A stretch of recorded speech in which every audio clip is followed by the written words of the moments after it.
오늘 주시는 하나님 말씀은 마태복음 21장 1절부터 9절까지 말씀인데요. 신약성경 34면입니다. 영상을 통해서 함께 말씀 듣도록 하겠습니다.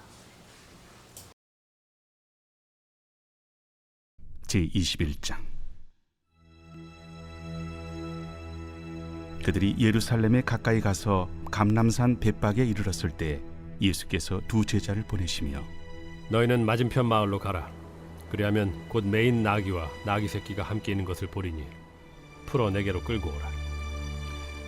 만일 누가 무슨 말을 하거든 주가 쓰시겠다 하라. 그리하면 즉시 보내리라. 이는 선지자를 통하여 하신 말씀을 이루려 하심이라. 시온 딸에게 이르기를 내 왕이 내게 임하나니 그는 겸손하여 나귀 곧 멍에 매는 짐승의 새끼를 탔도다 하라. 제자들이 가서 예수께서 명하신 대로 하여 나귀와 나귀 새끼를 끌고 와서 자기들의 겉옷을 그 위에 얹음에 예수께서 그 위에 타시니 무리의 대다수는 그들의 겉옷을 길에 펴고 다른 이들은 나뭇가지를 베어 길에 펴고 앞에서 가고 뒤에서 따르는 무리가 소리 높여 이르되 호산나 다윗의 자손이여 찬송하리로다. 주의 이름으로 오시는 이여 가장 높은 곳에서 호산나. 종려주일이기 때문에 종려주일 설교로 왕으로 오신 예수님이라는 제목으로 본 말씀을 위해서 함께 은혜를 나누도록 하겠습니다. 우리가 그리스도, 예수 그리스도라고 할 때 그리스도는 기름 부음을 받은 자라는 뜻입니다. 구약 시대에 기름 부음을 받은 분들은 세 종류의 분들이 계시죠. 첫 번째는 제사장입니다. 그리고 두 번째는 선지자고 또 세 번째는 왕인데, 예수님은 이 삼중직, 기름 부음 받은 자로서 이 삼중직의 모습으로 이 땅 가운데 오셨습니다. 그래서 우리 히브리서를 보면 하나님의 대제사장으로 오신 예수님의 모습에 대해서 너무 잘 표현하고 있고, 요한복음 17장 예수님께서 마지막 하신 그 기도문을 대제사장의 기도문이라고 우리가 칭하고 있습니다. 제사장의 모습으로 오셨고, 또한 예수님은 선지자의 모습으로 오셔서 성전을 정화하시며 내 집은 만민이 기도하는 집이다 라고 말씀을 하셨고, 세 번째는 왕으로 오셨는데 오늘은 이 왕으로 오신 예수님의 모습에 대해서 오늘 종려주일이기 때문에 세 가지 함께 배워보도록 하겠습니다. 첫 번째, 겸손한 왕으로 오셨죠. 예수님께서 오늘 종려주일 예루살렘에 입성을 하실 때 우리가 오늘 말씀을 통해서 들었지만 무엇을 타고 오셨죠? 나귀 새끼를 타고 오시냔 말이에요. 근데 여러분 생각해보세요. 왕이 입성을 하는데 아니 어떻게 그 초라하게 나귀 새끼를 타고 오시냔 말이에요. 오늘 1절부터 5절까지 말씀을 보면 예수님께서 예루살렘 입성하시는데 1절에 그들이 예루살렘에 가까이 가서 감람산 벳박에 이르렀을 때 예수께서 두 제자를 보내십니다. 이 벳박에는 예루살렘에서 한 4km에서 5km 멀지 않아요. 1시간 거리에 있는 마을인데, 거기에서 이제 2절 말씀에 보면 이르시되 너희는 맞은편 마을로 가라. 그러면 곧 매인 나귀와 나귀 새끼가 함께 있는 것을 보이니 풀어 내기로 끌고 오라. 만일 누가 무슨 말을 하거든 주가 쓰시겠다. 그리하면 즉시 보내리라 하시니 이는 선지자를 통하여 하신 말씀을 이루려 하심이라. 일렀을 때 이 스가랴 9장 9절 말씀이죠. 시온의 딸에게 이르기를 내 왕이 내게 임하나니 그는 겸손하여 나귀 곧 멍에 매는 짐승의 새끼를 탔도다 하라 하였느니라. 겸손하여 나귀, 그것도 새끼 나귀를 타고 오실 것이다 라고 스가랴 9장 9절 말씀에 예언을 하고 있습니다. 예수님께서는 겸손한 왕, 섬기는 왕으로 이 땅 가운데 오셨습니다. 그렇기 때문에 예수님을 따르는 우리의 삶의 자세도 마찬가지죠. 오늘 우리가 마태복음 21장을 읽었는데 마태복음 20장에 가면 이런 내용이 나옵니다. 한번 교독해 볼까요? 그때 세베대 아들 어머니가 그 아들들을 데리고 예수께 와서 절하여 무엇을 구하니? 21절 시작. 예수께서 이르시되 무엇을 원하느냐 이르되 나의 두 아들을 주의 나라에서 하나는 주의 우편에 하나는 주의 좌편에 앉게 명하소서. 우리가 너무 잘 알고 있는 이 세베대 어머니는 세베대 아들의 어머니는 누구냐면 이제 야고보와 요한의 어머니예요. 근데 야고보와 요한의 어머니는 누구냐면 예수님의 이모예요. 그러니까 이모가 조카한테 와서 이렇게 하는 거죠. 예수님, 당신이 왕이 되시거든. 아니 다른 사람도 아니고 당신 사촌 동생들 아닙니까? 그러니까 우리 아들 야고보와 요한을 하나는 우편에 하나는 좌편, 좌의정과 우의정에 앉혀달라고 부탁을 하는 거예요. 22절 말씀에 예수께서 대답하여 이르시되 너희는 너희가 구하는 것을 알지 못하는도다. 내가 마시려는 잔을, 이건 어떤 잔이죠? 십자가의 고난의 잔이죠. 순교의 잔이에요. 내가 마시려는 잔을 너희가 마실 수 있느냐? 그들이 말하되 할 수 있냐? 이때 모르고 한 말인데 이게 이제 정말 그렇게 되죠. 23절 말씀 이르시되 너희가 과연 내 잔을 마시려니와 내 좌우편에 앉는 것은 내가 주는 것이 아니라 내 아버지께서 누구를 위하여 예비하셨던지 그들이 얻을 것입니다. 이렇게 말씀하시니까 24절 말씀에 12제자가 듣고 그 두 형제를 대하여 분이 여깁니다. 왜냐하면 여러분 생각해 보세요. 제가 우리 임직자 투표를 하는데, 장로 투표를 하는데 그냥 콕 집어서 이병훈 안수입사 장로하십시오 하면 우리 안수입사님들 마음이 어떻겠어요? 똑같은 거예요. 아주 친척이라고 사촌이라고 어떻게 야고보와 요한만 높이고 그럼 우리들은 뭐냐 하면서 화가 나는 거예요. 분이 여기거늘 이런 뜻이에요. 25절 말씀에 예수께서 제자들을 다 불러다가 이렇게 말씀하십니다. 예수께서 제자들을 불러다가 이르시되 이방인의 집권자들이 그들을 임의로 주관하고, 그러니까 이방인들의 왕이 되면 임의로 누구를 이렇게 세우는 거예요. 다 뭐 친척이든 가까운 사람이든 직권이든 다 세울 수 있는 거예요. 그들을 임의로 주관하고 그 고관들이 그들에게 권세를 부리는 줄을 너희가 알거니와. 세상 왕의 법칙은 그렇다는 거죠. 근데 26절 말씀에 보면 이런 말씀하십니다. 우리 한번 교독해 볼게요. 너희 중에는 그렇지 않아야 하나니 너희 중에 누구든지 크고자 하는 자는 너희를 섬기는 자가 되고. 27절 시작. 너희 중에 누구든지 크고자 하는 자는 너희 종이 되어야 하리라. 크고자 하는 자는 섬기는 자가 되고 으뜸이 되고자 하는 자는 종이 되어야 한다. 왜냐하면 예수님이 그렇게 사셨기 때문에. 우리 28절 말씀 같이 한번 읽어보겠습니다. 시작. 인자가 온 것은 섬김을 받으려 함이 아니라 도리어 섬기려 하고 자기 목숨을 많은 사람의 대속물로 주려 합니다. 섬김의 리더십. 예수님은 겸손하게 오셔서 이 세상에 군림하지 않으시고 그냥 겸손하게 섬기셨어요. 그래서 예수님께서 우리에게 뭐라고 말씀하시냐면 마태복음 11장 29절 말씀에 이렇게 말씀하십니다. 우리 한번 같이 읽어보겠습니다. 시작. 나는 마음이 온유하고 겸손하니 나의 멍에를 메고 내게 배우라. 그리하면 너희 마음이 쉼을 얻으리. 나는 마음이 온유하고 겸손하니 너희는 이 예수의 마음을 가지고 내게 배우라는 거예요. 예수님께서 온유하고 겸손하게 사셨기 때문에 우리에게도 온유하고 겸손하게 사시라고 말씀하시고, 예수님께서 섬김을 받으려 함이 아니라 오히려 섬기려 하고 자기 목숨을 많은 사람의 대속물로 주셨기 때문에 우리 또한 섬김의 리더십을 가지고 살아야 한다. 그래서 교회에서 우리가 임직을 받을 때 가장 중요한 게 뭐예요? 우리는 임직 받을 때 군림하기 위해서 임직 받는 것이 아니라 목사든 장로든 권사든 안수집사든 항존직의 임무는 겸손히 성도들을 섬기고 겸손히 하나님을 섬기는 거예요. 오늘 말씀하신 것처럼 너희 중에 누구든지 크고자 하는 자는 너희를 섬기는 자가 되고 너희 중에 누구든지 으뜸이 되고자 하는 자는 너희의 종이 되어야 하리라. 종의 모습으로 겸손히 온유하게 섬기라.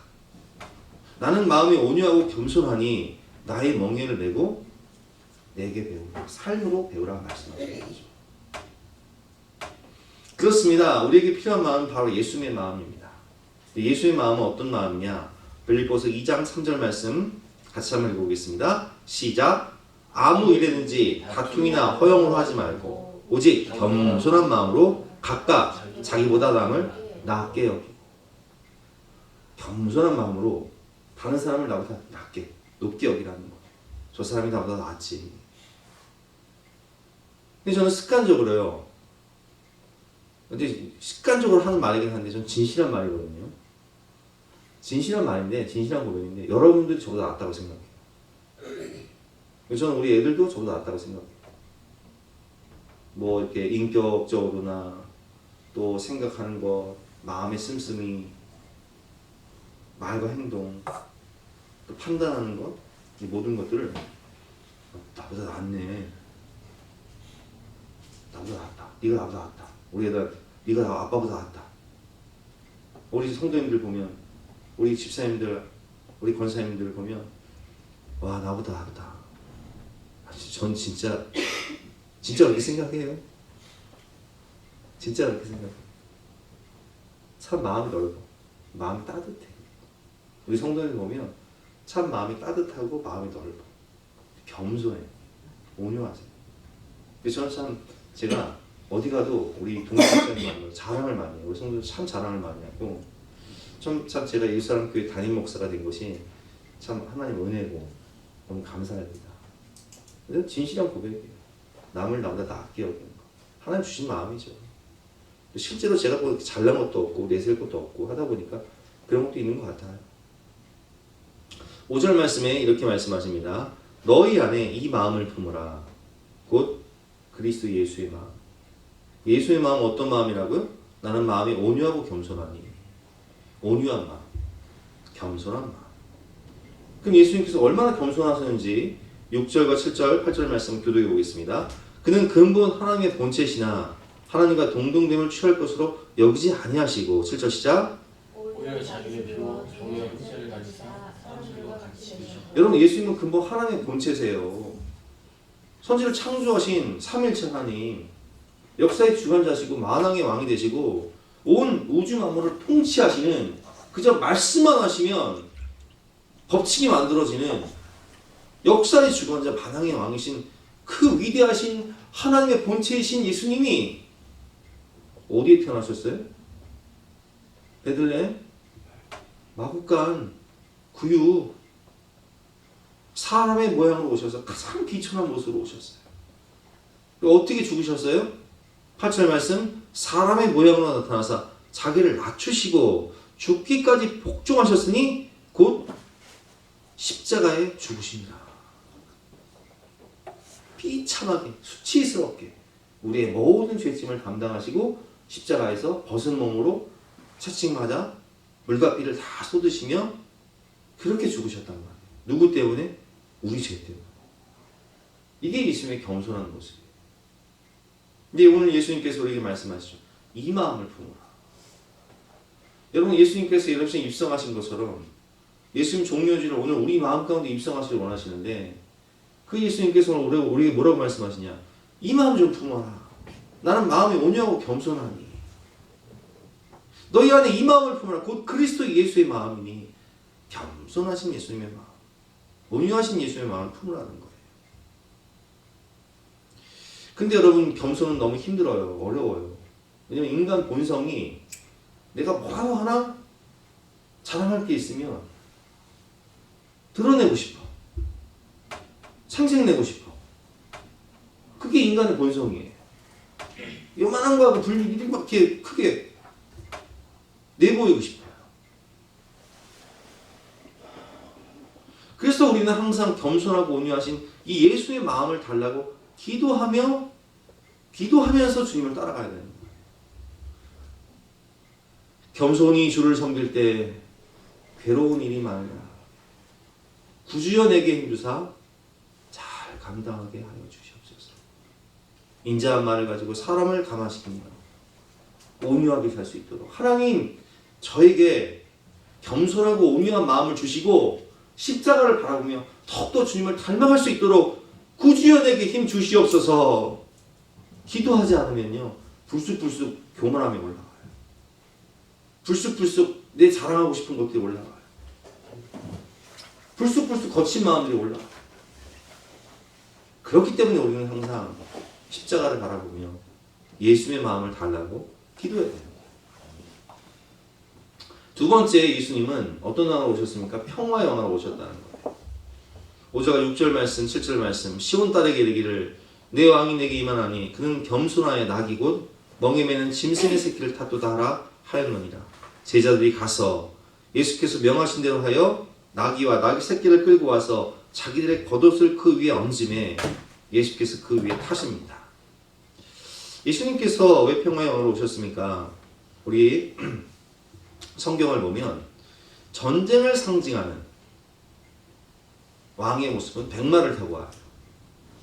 그래서 개선장군의 모습으로 백마를 타고 오시는데 요한계시록에 나타난 재림 때 예수님의 모습은 최후의 심판 때 백마를 타고 승리자의 모습으로 심판주로 오시는 모습을 볼 수 있지만 그러나 예수님의 초림은 오늘 말씀처럼 나귀를 타고 오신 평화의 왕이세요.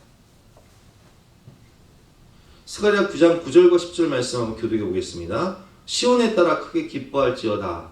예루살렘에 따라 즐거이 부를지어다. 보라, 내 왕이 내게 임하시나니 그는 공의로우시며 구원을 베푸시며 겸손하여서 나귀를 타시나니 나귀의 작은 것 곧 나귀의 새끼니라. 10절 시작. 내가 에브라임의 병거와 예루살렘의 말을 끊겠고 전쟁은 하고 끊으니 그가 이방 사람에게 화평을 할 것이요 그의 통치는 바다에서 바다까지 이르고 유브라데 강에서 땅 끝까지 이르리라. 자, 스가랴 9장 9절은 너무 잘하는 말씀이에요. 그렇죠? 10절 말씀을 우리가 잘 몰라요. 내가 에브라임의 병거와 예루살렘의 말을 끊겠고 전쟁하는 활도 끊으리니 그가 이방 사람에게 화평을 전할 것이다. 예수님이 이 땅에 오신 목적은 뭐라고요? 화목케 하시기 위해서 오셨다는 거예요. 그래서 에베소서 2장 13절 말씀 보면 이제는 전에 멀리 있던 너희가 그리스도 예수 안에서 그리스도의 피로 가까워졌느니라. 그는 우리의 화평이신지라 돌로 하나를 만드사 원수된 것 곧 중간에 막힌 담을 자기 육체로 하셨다. 자 보세요. 우리가 원래 하나님과 에덴 동산에 있을 때는 하나였어요. 하나님 사랑의 품에서 하나님 우리의 창조 주시고 우리 자녀로 살았단 말이에요. 근데 무엇 때문에 하나님과 원수가 됩니까? 선악과를 따라 내가 왕이 되고 죄가 왕이 되었어요. 그래서 이 죄의 장벽이 생겼어요. 그러니까 인간이 죄를 지으면 원수가 되는 거예요. 부부 사이에 죄가 있으면 원수가 되는 거예요. 하지 말아야 할 짓을 하면 원수가 되는 거예요. 부모 자식 사이에 죄가 있으면 원수가 되는 거예요. 근데 이 죄의 문제를 하나님과 우리 사이의 이 죄의 문제를 예수님께서 어떻게 해결하셨어요? 오늘 14절 말씀처럼 그는 우리의 화평이신지라 돌로 하나를 만드사 원수된 것 곧 중간에 막힌 담을 자기 육체로 오시고 십자가에서 자기 우리 인류의 모든 죄를 본인이 다 담당하시면서 테텔레스타이 내가 너 대신 죽을 테니까 그 죄값 내가 담당할 테니까 너는 이제 나의 의의 옷을 입고 나처럼 살아라 하시며 한 손에는 하나님의 손을 한 손에는 우리 손을 붙잡고 화목 제물로 화의 제물로 중간에 막힌 담을 허신 거예요. 그래서 십자가는 수직과 수평이죠. 하나님과 인간 사이에 화목 제물이 되셨고 인간과 인간 사이 또 인간과 만물 사이에 화목 제물이 되셔서 십자가를 통해서 원수된 것을 소멸하시고 그래서 예수님 십자가에서 죽으실 때 다 이뤘다 말씀하시고 죽으시는 순간 성소의 휘장이 위에서부터 아래까지 쫙 찢어져서 이제는 우리가 하나님의 임재 앞에 자녀된 권세를 가지고 당당하게 나와 예수 이름으로 기도할 수 있는 은혜의 길이 열린 거예요. 15절 말씀 법조문으로 된 계명의 율법을 폐하셨으니 이는 이 둘로 자기 안에서 한 세 사람을 지어 화평하게 하시고 또 이 십자가로 이 둘을 한 몸으로 하나님과 화목하게 하려 하심이라 원수된 것을 십자가로 소멸하셨어요. 그리고 인간과 인간 사이 부모와 자식 사이 부부 간의 모든 죄의 문제를 십자가를 통해서 해결하심으로 우리는 십자가를 바라보며 기도하면 용서할 수 없는 사람을 용서하고 사랑할 수 없는 사람을 사랑할 수 있는 마음을 하나님이 주신다는 거예요. 그래서 부부 문제가 해결돼요. 이전에는 용서가 안 돼. 도저히 용서할 수 없는 문제였어요. 그러나 십자가를 바라보며 기도하면 하나님이 용서할 수 있는 마음을 주시죠. 그래서 에베소를 보면 하나님과 인간과의 화목, 또 부부 사이의 화목, 부모 자식 간의 화목, 또 인간과 만물 사이의 화목이 다 나와요. 원수된 것을 소멸하셨죠. 19절 말씀 한번 같이 읽어보겠습니다. 시작. 그러므로 이제부터 너희는 외인도 아니요 나그네도 아니요 오직 성도들과 동일한 시민이요 하나님의 권속이라. 하나님의 권속이라는 뜻은 무슨 뜻이라고요? 하나님의 가족이다. 그래서 우리는 하나님 안에서 십자가를 통하여 무엇이 되었어요? 하나님의 가족이 되었다. 그래서 우리는 정말 가족처럼 살아가잖아요. 하나님의 권속이다. 주님은 우리에게 화목하게 하는 직분을 주셨다는 거예요. 화목 제물이 되신 예수님은 내가 화목 제물이 되어서 원수된 모든 것을 소멸하고 하나님과 인간 사이, 인간과 인간 사이에 모든 막힌담을 허무는 화목 제물이 된 것처럼 너희도 화목하게 하는 직분을 가지고 어디를 가든지 피스메이커가 되어라 라고 말씀을 하셨죠. 고린도서 5장 17절부터 19절 교독해 보겠습니다. 그런즉 누구든지 그리스도 안에 있으면 새로운 피조물이라 이전 것은 지나갔으니 보라 새 것이 되었도다. 18절 시작. 모든 것이 하나님께로서 났으며 그가 그리스도로 말미암아 우리를 자기와 화목하게 하시고 또 우리에게 화목하게 하는 직분을 주셨으니. 우리에게 어떤 직분을 주셨다고요? 화목하게 하는 직분을 주셨습니다. 피스메이커. 우리가 어디를 가든지 그냥 그 사람만 가면 분위기가 좋아져. 웃음이 넘쳐나고 기쁨이 넘치고 평화가 가득하고 피스메이커, 화목하게 하는 직분.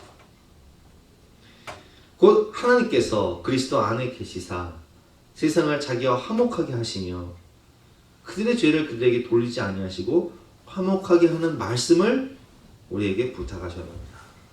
복음을 전해서 우리는 복음을 전해서 하나님과 원수된 인간을 하나님의 자녀로 화목하게 하고 우리 하나님의 권속이 되어서 따뜻한 말, 사랑의 말, 온유한 말, 겸손한 말로 피스메이커가 되는 거예요. 화목하게 하는 직분을 가지는 거죠. 마태복음 5장 9절 말씀 한번 같이 읽어보겠습니다. 시작. 화평하게 하는 자는 복이 있나니 그들이 하나님의 아들이라 일컬음을 받을 것이며. 이렇게 피스메이커 화평하게 하는 자는 복이 있나니 그들이 와, 저 사람은 정말 하나님의 아들이야. 와, 쟤는 정말 하나님의 딸이야. 난 쟤를 보면 나도 교회 나가고 싶어. 이렇게 일컬음을 받을 것이다 라고 말씀을 하고 계신 것입니다. 갈등과 분열로 어지러운 지금 이 시대에 가장 필요한 사람은 바로 피스메이커입니다. 십자가를 통해 참된 화평을 주신 예수님을 본받아 우리는 피스메이커, 화평하게 하는 자가 되어야 합니다. 여론조사를 보면 지금 우리에게 필요한 것은 지금 우리에게 필요한 지도자는 어떤 사람이라고요? 통합, 사회를 통합할 수 있는 사람, 피스메이커. 협치할 수 있는 사람.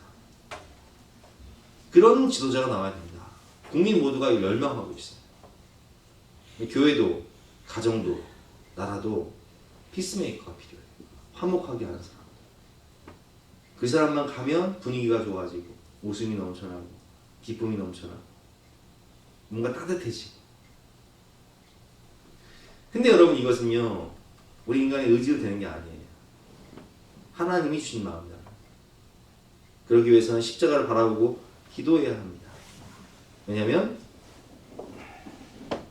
이 화평은 성령의 열매가 갈라디아서 5장 22절 말씀 같이 읽어보겠습니다. 시작. 오직 성령의 열매는 사랑과 희락과 화평과 오래 참음과 자비와 양성과 충성과 온유와 절제니 이와 같은 것을 금지할 법이 없느니라. 여러분 보세요. 사랑하는 것, 기쁨, 화평, 이 오래 참고 절제하는 것, 온유한 마음, 겸손한 마음, 이게 예수님이 주신 마음이에요, 사실은. 그러니까 이게 내 안에 사실 없어요. 우리 안에는 쓴물이 올라오잖아요. 분노, 판단, 정죄, 비판, 서로 다투고, 서로 잘난 체하고, 서로 정죄하고, 그게 사회 모습이죠. 세상의 모습이에요. 그러나 하나님이 주신 마음은 사랑의 마음, 온유한 마음, 절제할 수 있는 마음, 화평하게 하는 마음. 그렇기 때문에 기도해야 됩니다. 손재성 목사님 간증을 제가 한번 들은 적이 있는데, 이분이 우리가 너무 잘 알고 있는 찬양, 주님 마음 내게 주님 마음 내게 주소서 내 아버지, 이 찬양을 이제 작사 작곡하신 분이세요. 근데 이분은 어렸을 때 부모님이 이혼을 하세요. 그래서 원래 손 씨가 아니에요.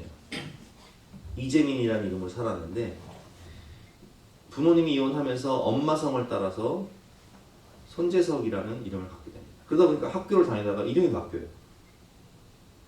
애들이 막 놀리는 거. 야, 니네 이혼했다며? 하면서. 어렸을 때부터 너무 강한 엄마가 이 아이를 키우기 위해서 열심히 살아가지만, 옛날에 보면 집 앞에 이 장독대 밑에 광이 있어요. 우리 집에도 그런 광이 있었는데, 그 장독대 밑에 광을 개조해서 산 새방. 그 방도 아니야, 방이야 진짜. 창고야, 창고. 그런 데서 엄마랑 둘이 살았다는 거예요. 너무 가난하고 이름도 바뀌고 하다 보니까 어렸을 때부터 학교에서 왕따를 당해요. 그럼 하면 위축이 돼 있어. 대인 기피증, 우울증. 근데 이분이 이제 공부를 해서 대학을 들어가는데, CCC라는 기독교 이제 활동을 하는데, 거기서 CCC에서 내적 치유 세미나라는 걸 해요. 내적 치유 세미나에 참석을 해서 이분이 정말 하나님의 음성을 듣고 은혜를 받고 치유가 돼요. 그래서 거기서 이제 하나님의 절대 응감도 주시고, 찬양 사역자로서의 그런 어떤 기본적인 모든 것들을 은사를 하나 주시는데, 이분이 어쨌든 대학을 졸업하고 대기업에 취업을 할 수 있는 길이 열립니다. 여기서 보면 땡땡항공이라고 되어 있는데, 대한항공이에요. 한진그룹에 입사를 하는데, 여러분 얼마나 좋겠어요. 가난하게 살던 청년이 대기업에 입사를 하니까 얼마나 좋겠냐. 첫 출근하는 날 너무 기뻐서 막 찬송을 부르면서 딱 회사에 가는데, 경비 아저씨가 딱 부르는 거예요. 자네 신입사원이에요? 네, 저 신입사원. 찬송 소리 같은데 여기 찬송 부르면 안 돼요? 여기서 이러시면 안 됩니다? 이러는 거예요. 아, 왜요? 여기 원불교회사단이에요. 원불교회사예요. 네, 원불교회사 하는 거예요. 대한항공. 저도 몰랐는데. 찬송 부르면 안 된다는 거예요. 알아서 그냥 가사는 못 부르고 그냥 콧노래로 흥얼거리면서 그냥 출근을 했대요. 근데 그날 이제 하루 일정을 마치고 회식이 열린 거예요. 회식 자리가. 근데 그 회식 자리에 누가 참석했냐면은 그 회사의 전무님이 참석하신 거예요. 화장 다음에 밑에 전무잖아요. 근데 전무님이 회식을 하면서 술을 한 잔씩 따라주는데, 어떻게 술을 주냐면은 술 한 잔 주고 자기도 주거니 받거니 하면서 술을 이분이 계속 마시는 거예요, 술을. 근데 자기가 15번째인가 있었는데, 15잔을 마셨잖아요, 전무님이. 그리고 자기한테 딱 잔을 주는데, 전무님 죄송하지만 저는 크리스찬입니다. 저는 술을 안 마십니다.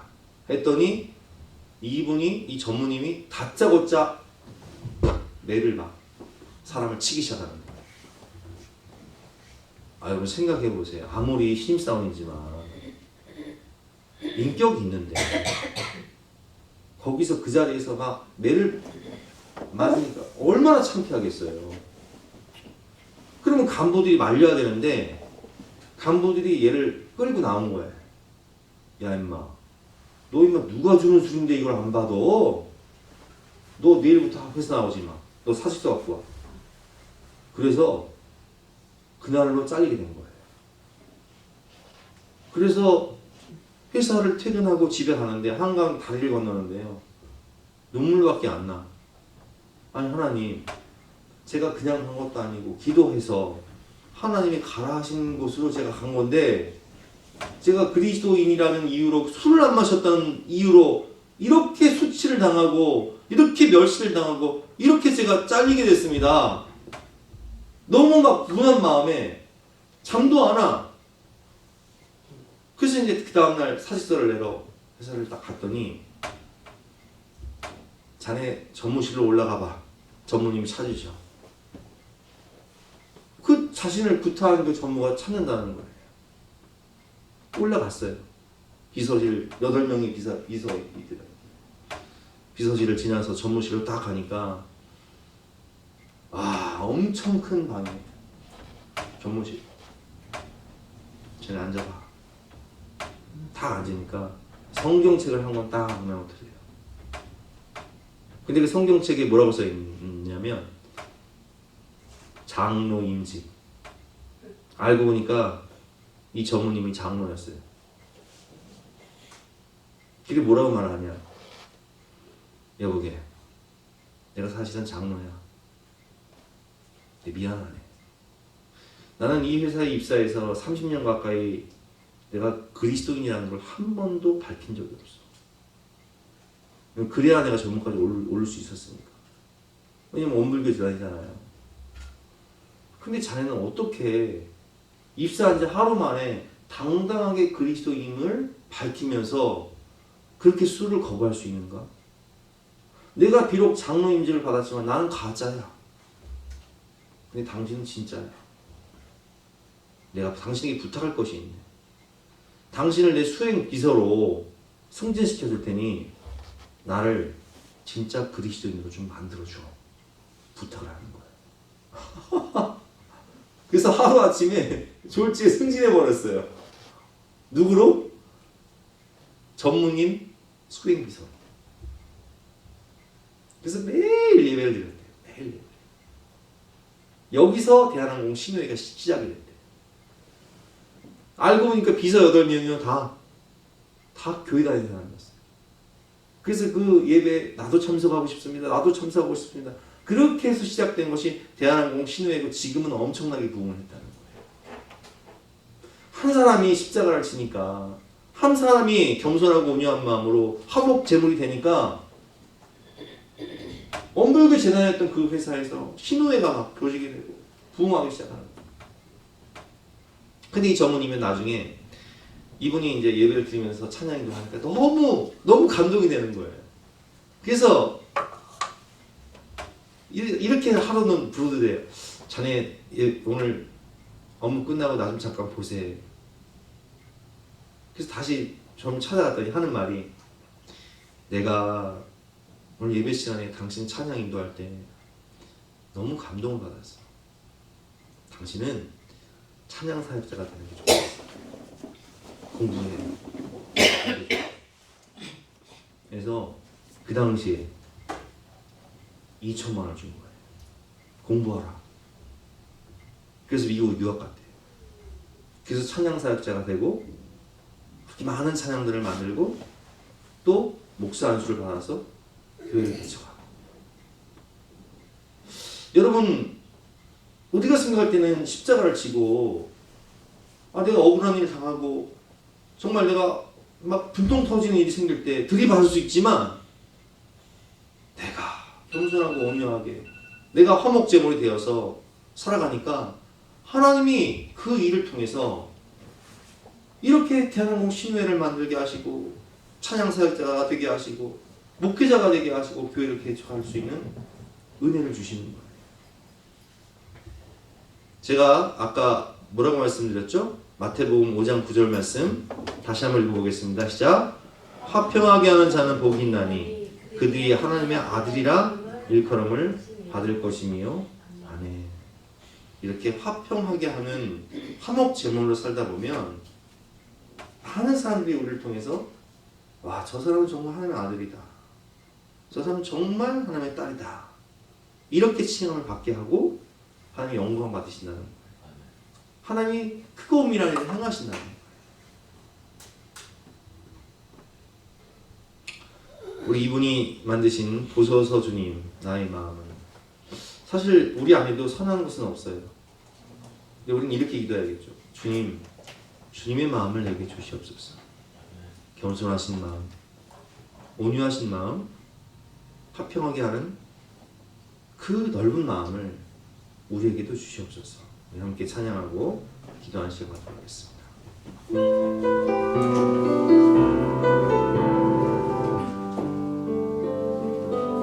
오소서 주님 나의 마음을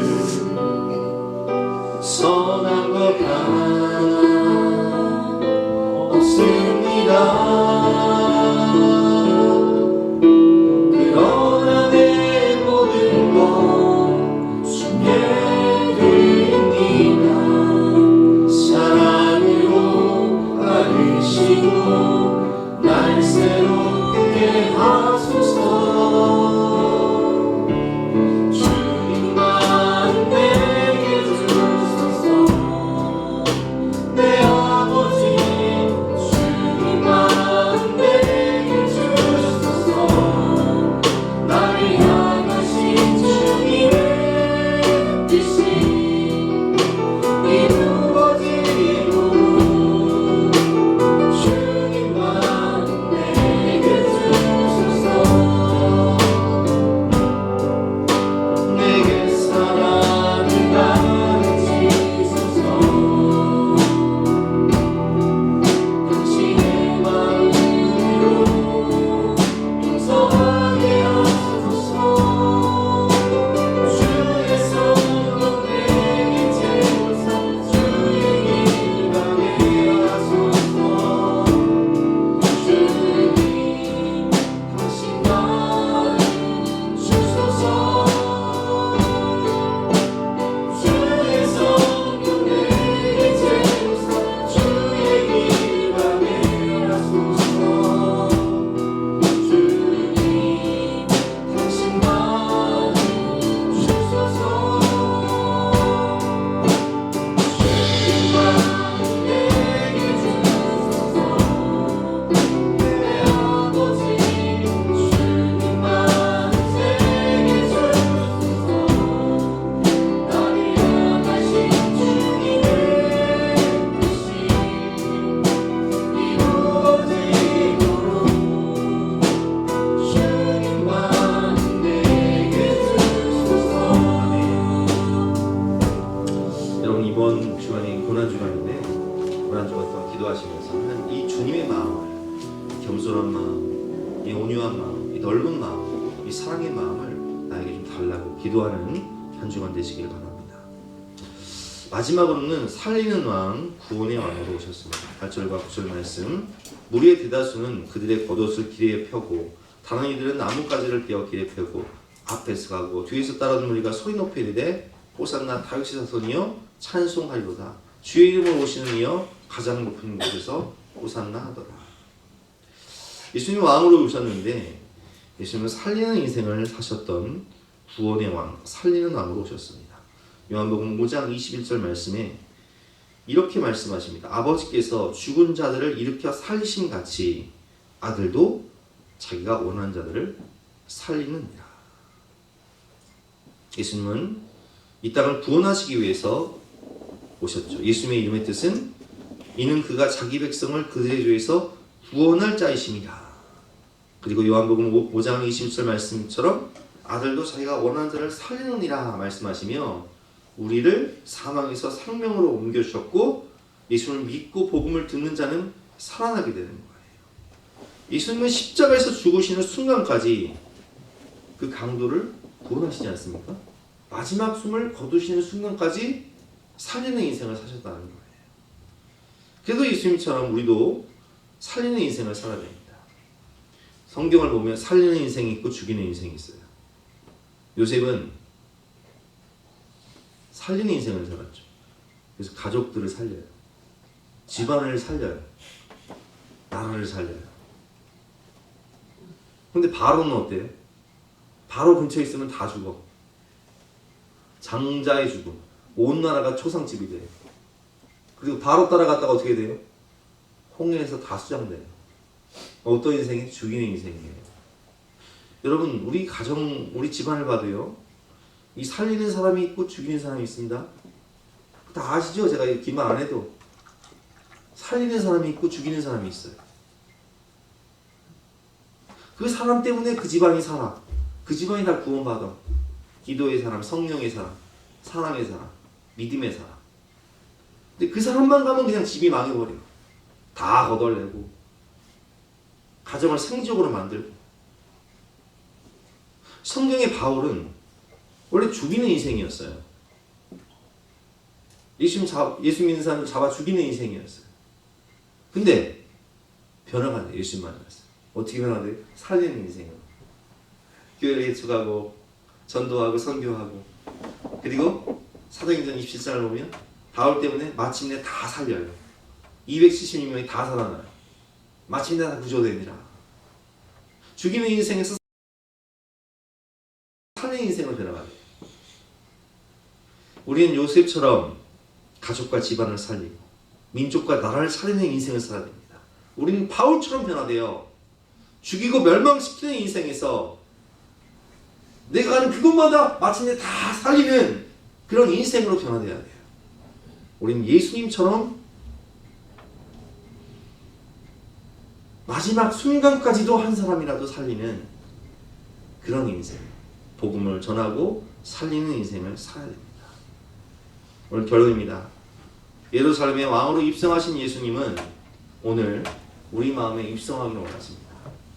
내 마음에도 왕으로 오셔서 나도 예수님처럼 겸손하고 온유한 삶을 살게 해달라고 우리 함께 기도합시다. 어디를 가든 화목하게 하는 피스메이커가 될 수 있도록 기도합시다.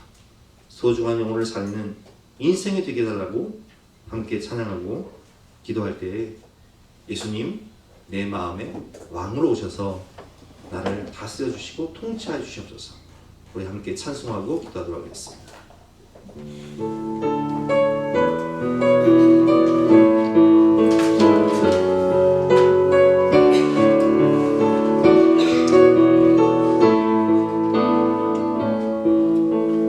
예수 우리 왕이여 이곳에 오소서. 보좌로 주여 임하사 찬양을 받아 주소서.